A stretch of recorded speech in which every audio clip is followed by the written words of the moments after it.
Welcome to my channel. Membuat penulangan pada Shlof dan Balik. Halo semuanya, kembali lagi dalam pelajaran Autodesk Revit. Kali ini kita akan mulai mempelajari tentang bagaimana cara membuat penulangan atau rebar pada balok. Nah, sebelumnya kan kita sudah belajar tentang bagaimana cara membuat penulangan pada kolom. Lalu untuk video kali ini kita mempelajari tentang bagaimana cara membuat rebar atau penulangan pada balok. Setelah caranya sama saja seperti yang di kolom, cuman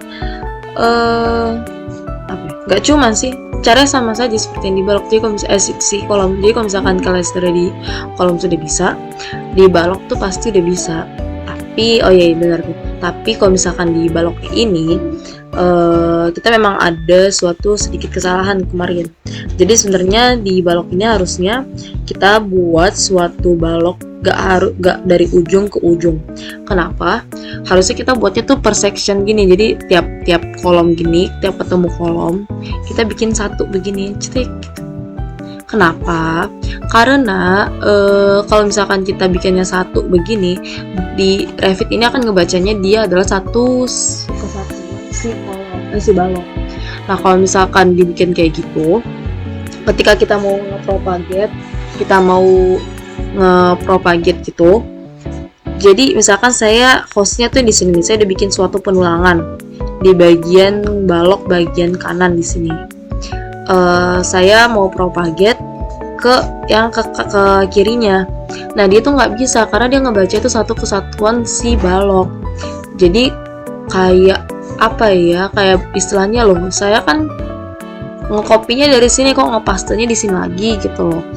Lalu kalau misalkan saya nge-propagate juga, bisanya tuh kayak ngeklik satu di sini, bukan jadinya dua kanan kiri gitu loh.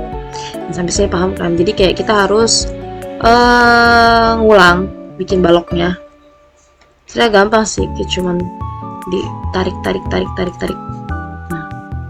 Nah, kita coba yang slope-nya dulu ya, yang di pondasi, tapi work plan-nya emang di lantai 1 karena dia itu ada offsetnya untuk yang bagian struktur. Lalu kalau sudah, kita tinggal menempatkan si slope-nya ini. Klik satu.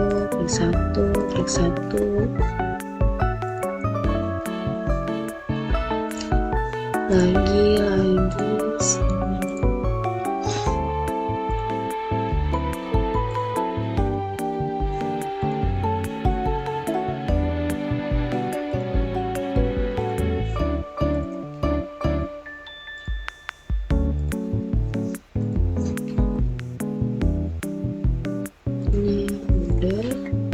Ini belum.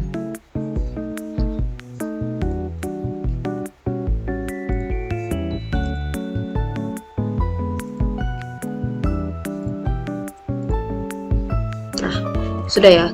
Kalau sudah, kita bisa langsung buat si penulang baloknya, yaitu kita klik tadi sama caranya kayak kolom struktur, lalu selanjutnya kita klik rebar. Nah, kalau si balok ini kita menggunakan langkah yang membuat si sengkangnya terlebih dahulu. Kenapa? Karena kita akan membuat suatu sengkang yang ada jarak lapangan dan jarak tumpuan. Yang dimana jarak tumpuannya itu 1/4 dari panjang baloknya dan jarak untuk lapangan tuh 2/4-nya. Nah, ini kita menggunakan yang near cover atau far from cover aja, karena kalau current work plan, ingat dia itu sebenarnya posisinya bukan di lantai 1. Kecuali kalau misalkan memang kalian di work plan-nya si pondasi gitu dan ada kelihatan di cut plate-nya emang kelihatan si baloknya emang udah kalian settingnya, itu nggak apa-apa. Jadi kita kliknya di sini, kita menempatin. Dia nggak bisa nih. Kalau misalkan nggak bisa, berarti kita ke section-nya aja. Sama. Kita ke section.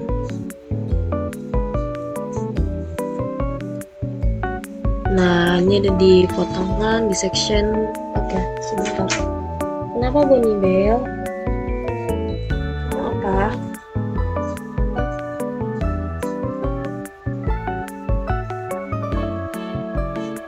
Mau main?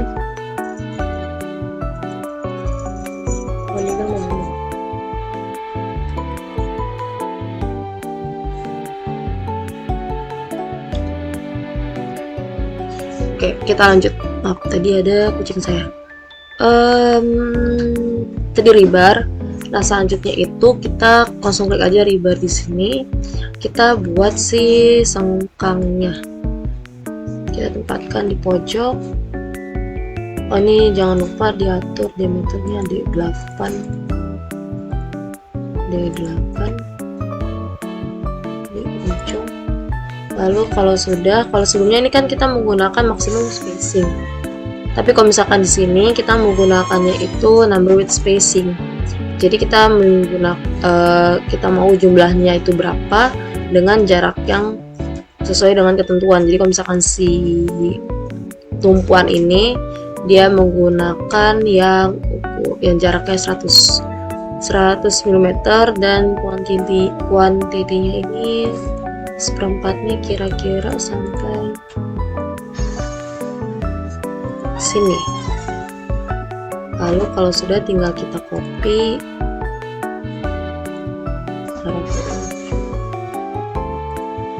dan yang sekalian juga terus ini untuk si lapangannya. Nah, untuk lapangannya ini kita menggunakan spacingnya itu 200.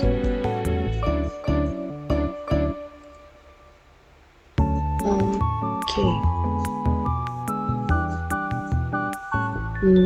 Atau 7 juga, cuma kita geser.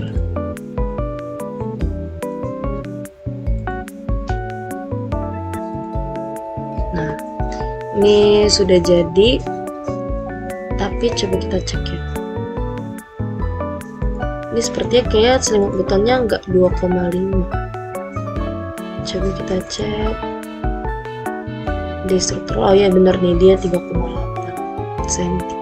Kita edit dulu nih si selimut betonnya di reinforcement, rebar cover. Tadi interior. Di sini saya edit jadi 25. Oke. Nah, ini udah kredit ya. Kalau sudah, kita akan menempatkan bentar, ini terlalu pojok. Kita geser dulu.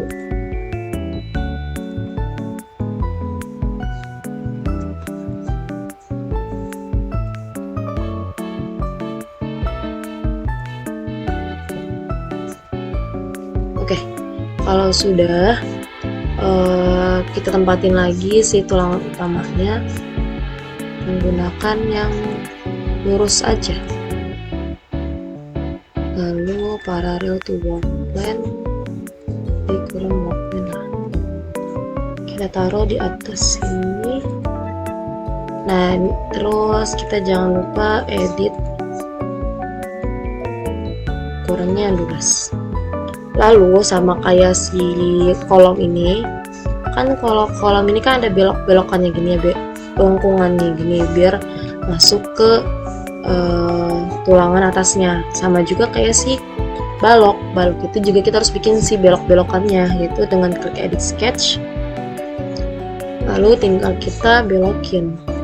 Jadi kalau ke bawah ini mungkin sekitar 12 cm kali, 12 ke sini begini.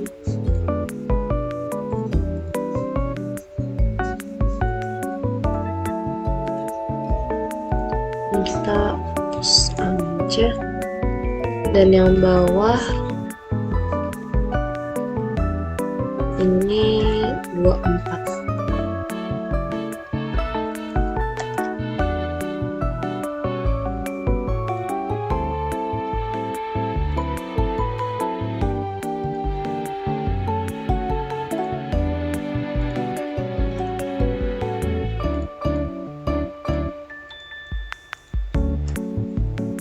Coba kita checklist. Nah, dia bisa. Kalau ternyata kalian checklist itu nggak bisa, berarti tandanya ini si belokannya ini kurang panjang posisinya. Terus kita tinggal di rotate kan section di sini, coba arah yang lainnya. Oh, ini nggak kelihatan, berarti kita harus edit tampilan. Kita balik arahnya, ini terlalu panjang, jarak ini kita pendekin sedikit. Nah, coba kita cek lagi. Oke, di sini muncul ya. Nah, dia muncul tapi posisi tengah-tengah. Jadi kita tempatkan dulu, digeser dulu ini ke posisi yang sebenarnya.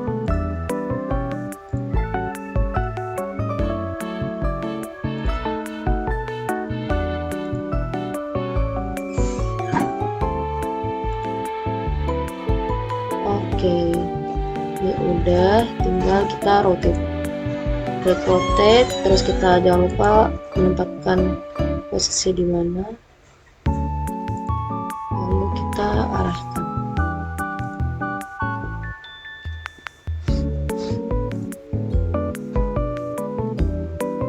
Oke, kalau sudah tinggal kita mirror.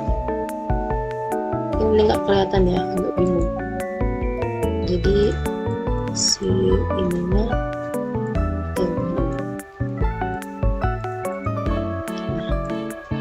kalau sudah tinggal kita di mirror, ini sudah ada, dan coba yang bawah. Nah ini kan kita nggak ada garis tengahnya gini kan, garis tengah perpotongan si balok ini. Jadi caranya ini bukan pakai mirror yang pick axis, tapi kita yang draw axis. Pertama kita habis klik draw axis, kita arahkan titik tengahnya di mana. Nah ini muncul segitiga, lalu selanjutnya kita tarik garis ke samping ini. Nah ini sudah jadi ya. Lalu selanjutnya kita coba cek, kita mungkin coba copy dulu kali ya, propagate dulu. Ini kan udah jadi nih, dia udah bengkok di dua sisi. Coba kita lihat di sisi yang lainnya, ini juga bengkok di sisi yang sama. Kita coba propagate dulu ke sampingnya di filter, propagate reverse, lens. Nah kita coba cross check apakah di sini ada yang bentrok atau enggak. Nah di sini ada bentrok ya. Kalau ada bentrok berarti kita harus geser-geser lagi nih. Ini digeser-geser lagi. Kalau digeser-geser lagi berarti kita harus atur ulang. Ini teman-temannya kita hapus-hapus dulu aja kali ya. Nah. Jadi tinggal satu si tulangan utamanya, ntar kita tinggal copy lagi. Edit sketch. Coba kita geser ke sini.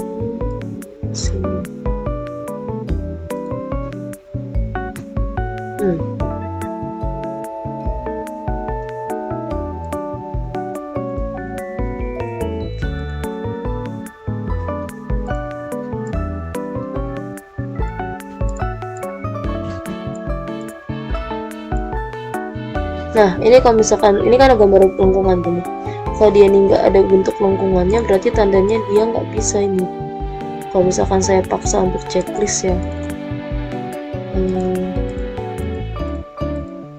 kalau misalkan saya paksa untuk checklist, nah dia tuh kayak ada errornya gitu, karena dia kan ini ada lengkungan begini nih. Nah kalau misalkan dia nggak ada berarti kayak lengkungan itu terlalu terjal, kayak terlalu patah gitu. Kita mungkin coba kita cek di edit type, ini stir up-nya udah 12. Atau dan diameternya coba kita kecilin juga dari 12. Oke, nah ini udah bisa nih. Coba kita checklist. Oke, dia lebih bagus bentuknya.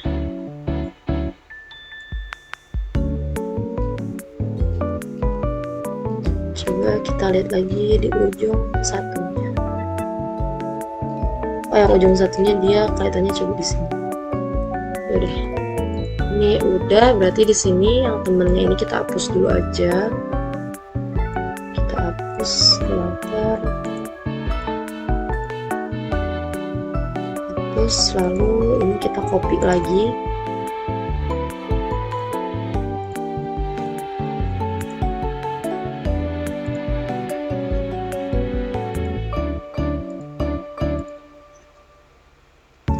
Lalu kita coba propagate ulang.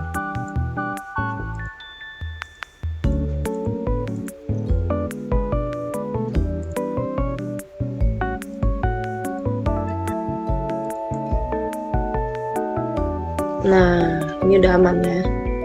Kalau sudah aman, kita bisa langsung menempatkan ke tulangan-tulangan yang lainnya.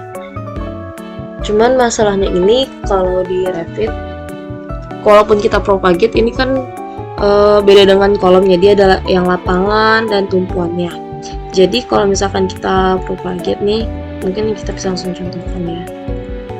Oke, propagate. Untuk yang si jaraknya sama nih, ini kan sama-sama 3 meter. Mungkin memang tidak akan ada masalah gitu. Ini nggak ada masalah, dia kayak bagus-bagus aja. Cuma dia bermasalah ketika yang panjang banget kayak gini. Nah, tuh dia bentuknya jadi kayak aneh. Jadi saran saya untuk yang panjang begini kita buat baru aja. Jadi kayak apa namanya? Kalau emang ukurannya dia lebih panjang begini, lebih baik kita buat buat si penulangan baru aja dengan cara yang sama. Gitu. Jadi saya akan mulai mempraktekkan lagi gimana caranya, cuman nggak saya jelasin, mungkin akan dicepetin videonya, durasinya di ini tuh. Oke, caranya pokoknya sama aja ya kayak kita bikin yang kayak gini, cuman bedanya ya dia lebih panjang aja gitu.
Oke, jadi ini udah penempatan si rebar untuk slope-nya. Nah, untuk si yang lantai 2 dan yang lantai 3 ini bisa langsung disesuaikan aja, caranya sama persis. Atau mungkin kalau misalkan di propagate dia tidak clash atau tidak error, bisa langsung di propagate atau di copy paste aja gitu. Oke, mungkin untuk sekian pada pembelajaran kali ini. Wassalamualaikum warahmatullahi wabarakatuh.